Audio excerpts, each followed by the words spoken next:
Hey guys, Ron Shearer, Shearer Fabrications. We're here today to talk about our HiRam intercoolers, the four offerings that we have. We have three 1800 horsepower intercoolers here, the sandwich cooler, the low profile cooler, the ULP, and our semi-new 2300 horsepower intercooler.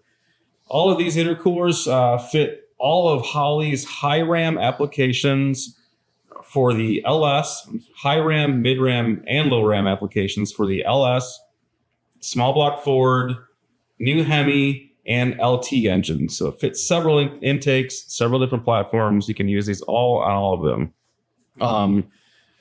Get a lot of questions, the difference between the intakes for the low ram and the high ram. There are height differences, but the flange that interacts with these intercoolers is the same across all the platforms. Works all in the same.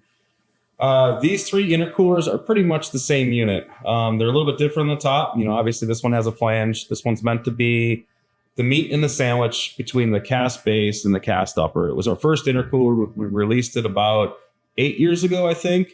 It's been a great unit, but after, a couple years of making them, we got some good feedback from customers, which led to us making the low profile intercooler. This intercooler was initially built for a SEMA customer, I believe. He had a real fancy paint job on a SEMA car, and he didn't want to cut a hole in the hood to put this unit on. So I said, let me work some magic, see what I can come up with. And this thing came to life. As it turns out, since this eliminates the cast lid with the welded integrated plenum, we saved about 2 inches of vertical height on this one, which I thought was awesome. But looking back on things, the biggest advantage to this intercooler is how far back it moves the throttle body. If you look here, here's Holley's cast lid that comes with all of their intake manifolds.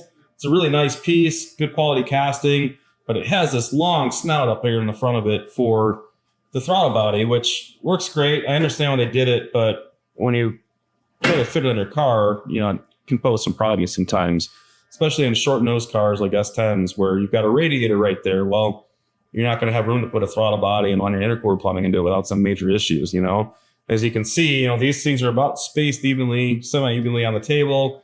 You can see how much further this snout sticks out versus this one here. And when you're trying to run a 4-inch intercooler pipe into the front side of this intercooler, it makes a huge difference on fitment. You don't have to do some janky pie cuts or worry about your silicone coupler blowing off because it doesn't have enough seating area for the T-bolt clamp on the pipe. It saves a bunch of real estate, not only up front, but both these intercoolers are about the same, but not only does it save a bunch of real estate up front, it saves it on the side and on the back too for cars that have motors mounted backwards. You've got a tight cowl clearance, like 4Gen F bodies or something like that. You really no longer need to trim the cowl area back there. These intercoolers are pretty much the same. You've got the flange here, sheet metal top of these two. This was our first iteration, and after some more feedback, I believe it was Doug Cook for Motion. He had this one on his Nova and just dropped it in the car, and it cleared the hood, but it was super tight up these front corners here. And that car was running 190s, 200 in the quarter back then, and air pressure would have pushed the hood down and probably wore a hole through the hood on these two corners where the throttle body meets up. So you ask, can we save it half inch of space or something like that in the front of the intercooler, save my hood? And that's how this one came about. The overall height between these two intercoolers is about the same. If you were measuring back here, they're about a 7 1/8 inches tall from the bottom of the flange. However, we put an extra set of bends up front here, laid the throttle body flange down more. And if you were to measure the height difference here to here, this intercooler is 5/8 to 3/4 of an inch lower, which, if you got a hood coming up through there, that's a mile of real estate to save from you poking a hole through your hood. Both work really well. I'd say over the last year, this one, the ULP, is becoming more popular than the low profile just because it seems to fit modern cars a lot better than this thing does. And then we got into the 2300 a year and a half ago. You guys are just pushing your cars harder, bigger turbos, expecting more out of us, which is awesome, by the way. We came out with the 2300. This is a specific core made for us. It's a motorsport-oriented core. It works awesome. It's a great intercooler. It's overall about the same size as this one. It's a slightly bit bigger core than the 1800s. However, it just has a lot more features built into it. You get a little bit less pressure drop and a lot more thermal reduction using this core versus using the 1800. Each of these intercoolers has a -16 ORB fitting on front and back. Kind of keep that universal so you guys can get the adapters to run whatever water fittings or water lines you choose to.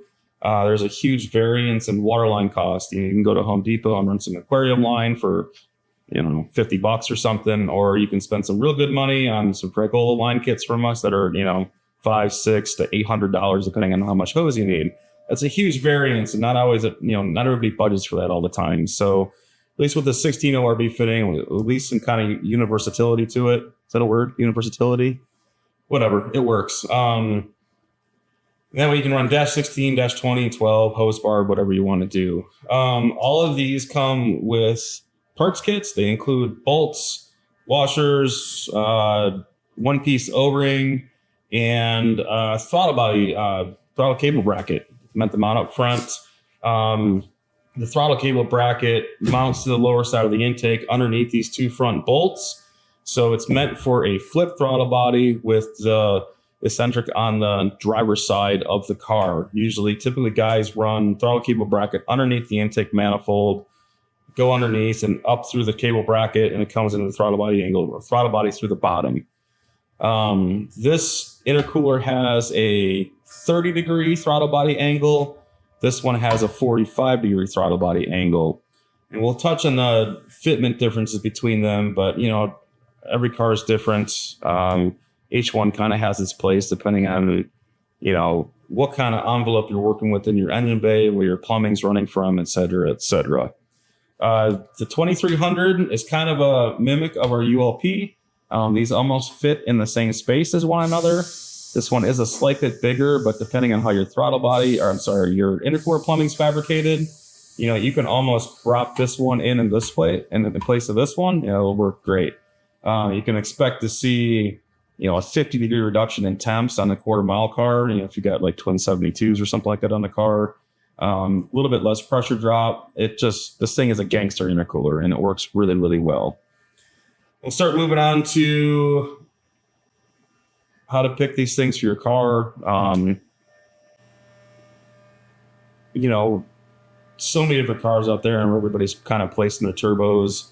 There really is not one good universal way to bring an intercooler that's going to fit everybody's cars. So, a lot of the guys pick these on visual appearance. Some of the guys like the really tall intake. It's kind of like the old hot rodders back in the 60s with blowers sticking out of their hood. Now we've got better turbos and blowers, but they like the look of the HiRam with this intercooler stacked on top with the cast lid. It's this big monstrosity, and some people, from an aesthetic look, they really love it. I prefer these. I'm a welder, fabricator. These things appeal to me. They look really, really good. They do take up less space because of the height savings and everything, and with the different throttle body angles between these, you have to look at your car and do some imagination on where you're going to run your intercooler plumbing, or how is it going to fit with my radiator, or is it going to clear my hood, or am I going to flip around backwards and run my intercooler plumbing through the backside of the firewall? Then you might want to pick this one over this one. Or, hey, I've got an S10 with, I've got radiators 8 inches off the motor. I'm trying to run the, turbos are mounted behind my headlights. This one might be a better option than this one because of the 45-degree throttle body angle. It kind of points the throttle body into that naturally occurring valley that happens between your motor and your radiator. So if you've got your turbos mounted up behind the headlights, or even more on center with the motor, but they're up high, you're going to run your intercooler piping that kind of behind the radiator down low a little bit maybe and turn up into the throttle body. Well, that's going to be harder to do on this one if the radiator's right on top of the motor, because these are pointed more straight out. It's going to eat up a lot of real estate that way. Whereas this one's pointed more down, allows you to use a more natural, nice manual bend to sneak the intercooler plumbing up into the throttle body.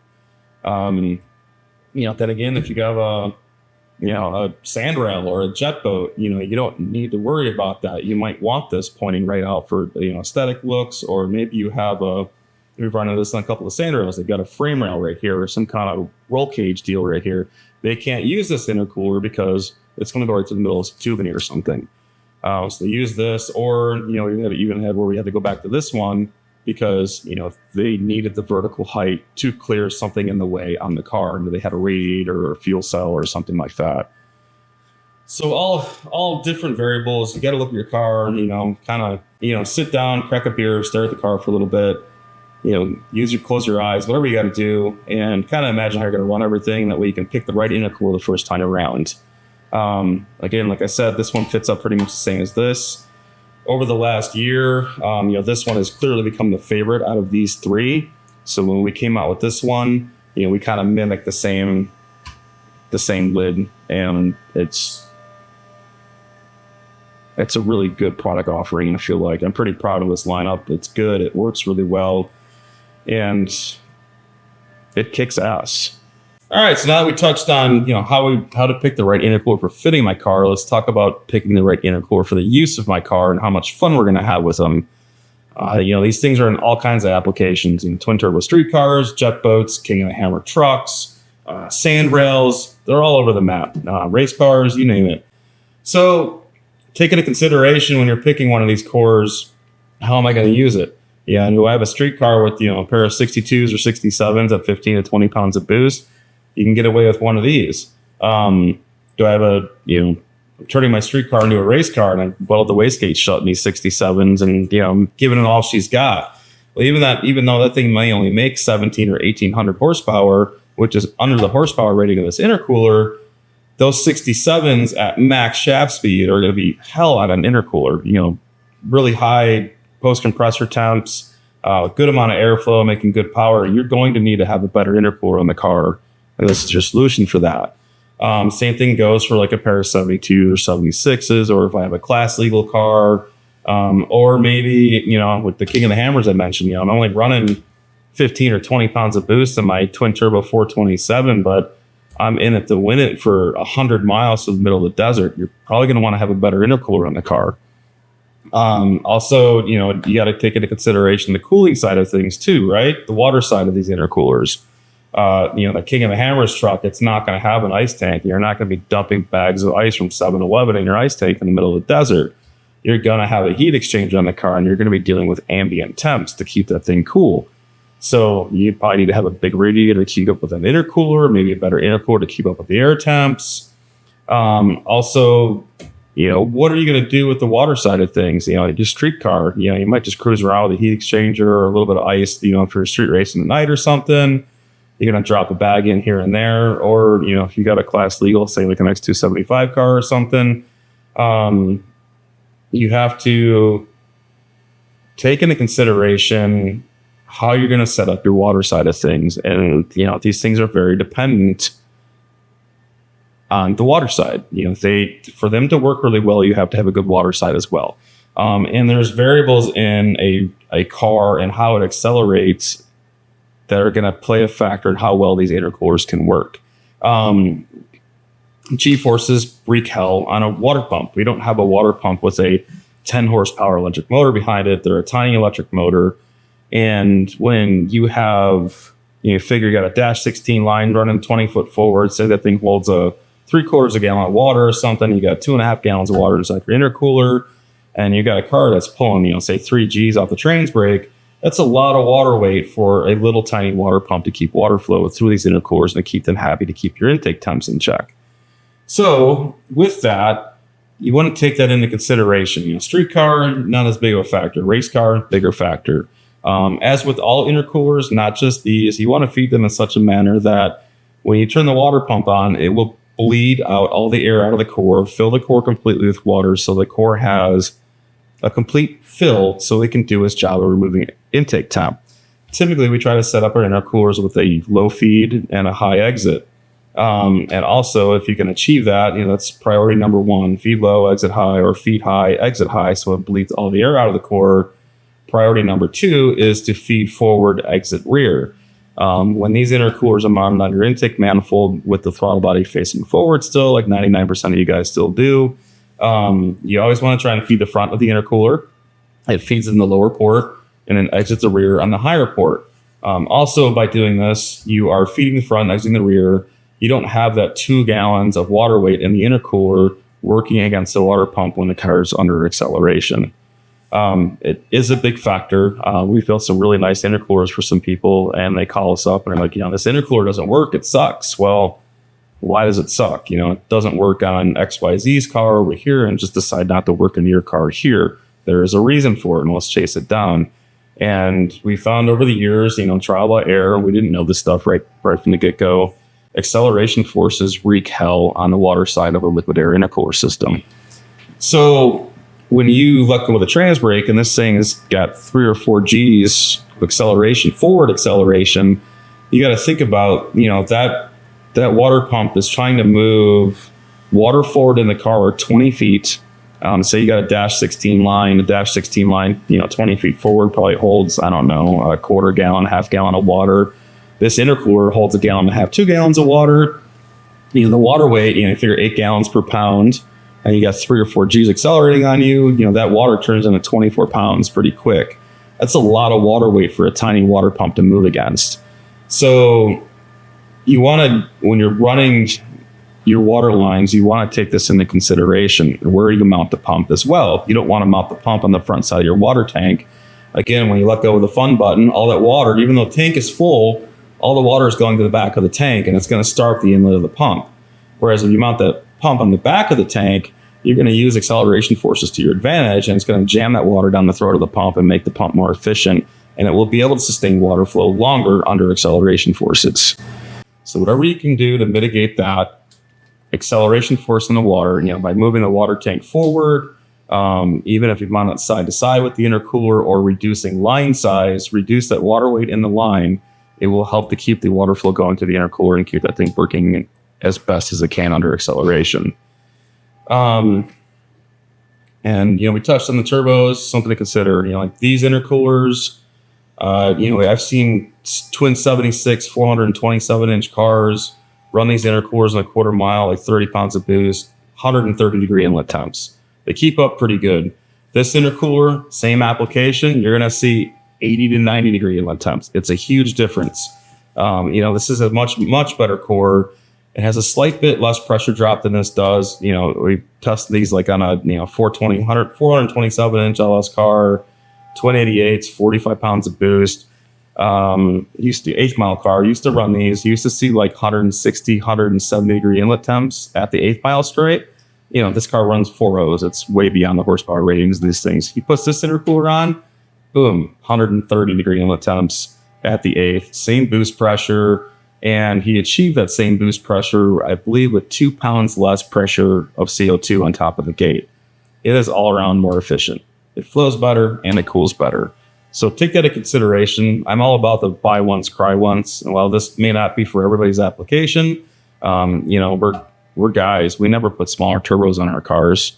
If you've got an 85 or an 88 in your car, and what are the chances you're going to have a 91 or 98 on the car next year or the year after, or going from your 67s to a pair of 76s?